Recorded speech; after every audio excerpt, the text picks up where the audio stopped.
Bismillahirrahmanirrahim. Assalamualaikum warahmatullahi wabarakatuh. Perkenalkan saya Misha, saya dari KPI 3 dengan NIM 01142401 Di sini saya akan menjawab soal-soal tentang teologi Islam. Yang pertama, kronologi penyebab pertamanya muncul perbedaan pandangan teologi dalam Islam dan isu-isu polemik awal. Di sini terjadinya perbedaan teologi dalam Islam mulai muncul bukan pada masa Nabi Muhammad, tetapi pada masa setelah Nabi Muhammad wafat, ketika umat menghadapi berbagai masalah dan cobaan, tetapi semuanya tidak ada jawaban di dalam wahyu.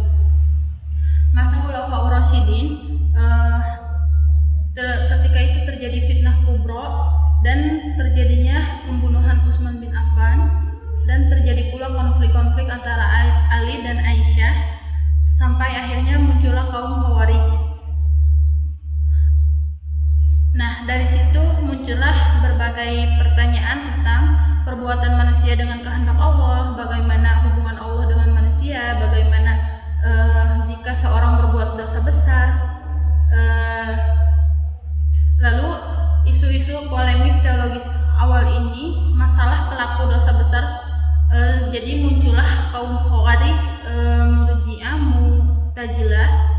Dari sini terjadilah masalah qada dan qadar, yang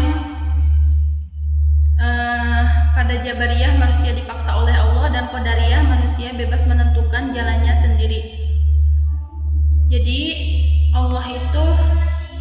Jadi di sini timbullah pertanyaan tentang apakah Allah itu memiliki seperti ilmu, iradah atau yang lainnya, atau Al-Qur'an makhluk atau qadim.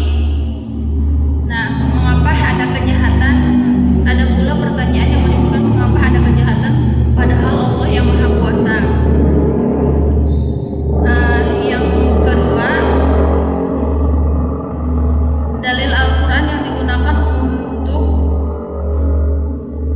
Jabariyah dan Qadariyah. Dalil Jabariyah itu menegaskan manusia tidak memiliki kehendak, semua perbuatan sudah ditentukan oleh Allah Subhanahu wa taala, seperti tertulis dalam surat Kisah As-Saff ayat 96 dan di surat Al-Insan ayat 30. Di sini juga ada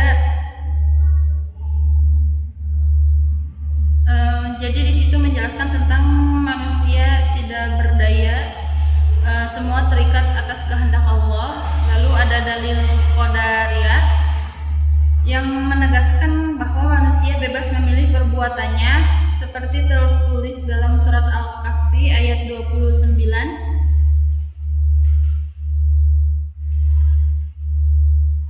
Atau ada juga dalam surat Ar-Ra'd ayat 11, sesungguhnya Allah tidak mengubah nasib suatu kaum sampai mereka mengubah apa yang ada pada diri mereka sendiri.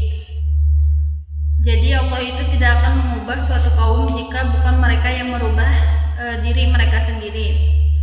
Yang ketiga, ada cara Asy'ariyah dan Mu'taziliyah menjabani Jabariyah dan Qadariyah.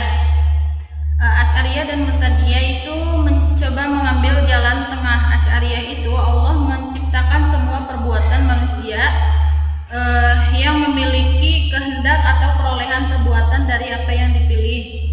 Nah, kehendak manusia berada dalam lingkup kehendak Allah. Manusia berbuat dengan pilihannya, tetapi Allah mempunyai jalannya sendiri. Jika manusia tidak sepenuhnya bebas, yang selanjutnya Mu'taziliyah itu lebih rasional dibandingkan Asy'ariyah. Manusia memiliki daya atau mereka berhak memilih jalan sendiri. Jadi mereka mempunyai konsep untuk lebih dekat ke Qadariyah dan untuk menjalani semuanya dengan sendiri. Yang keempat, ada pemikiran Mu'tazilah tentang akal, wahyu, dan keadilan Allah. Nah, kedudukan akal ini Mu'tazilah sangat meninggalkan akal. Akal dapat mengetahui baik dan buruk tanpa wahyu. Akal juga bisa menentukan kewajiban dasar manusia seperti mengenal Tuhannya. Adapun kedudukan wahyu, wahyu tetap penting, tetapi wahyu datang untuk melengkapi dan mengetahui pengetahuan yang ada di dalam akal, bertentangan dengan akal, keadilan Tuhan. Allah itu mungkin Allah tidak akan menghukum seseorang jika dia tidak salah. Kejahatan ini tidak mungkin terjadi jika bukan atas kehendak Allah Subhanahu wa taala.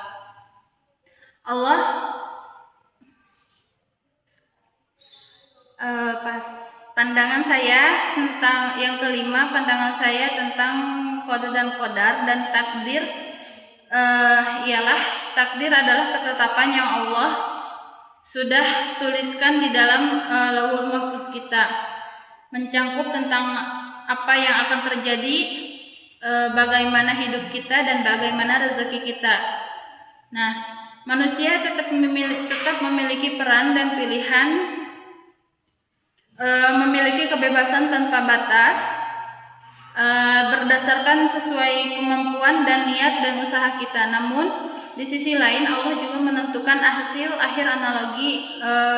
akhirnya atau analogi sederhananya itu seperti kita bebas menanam benih tetapi Allah yang menumbuhkan.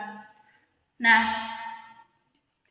di antara keduanya dan tawakal, kita juga wajib berikhtiar sekuat tenaga agar hasil di akhir itu bisa memuaskan untuk kita.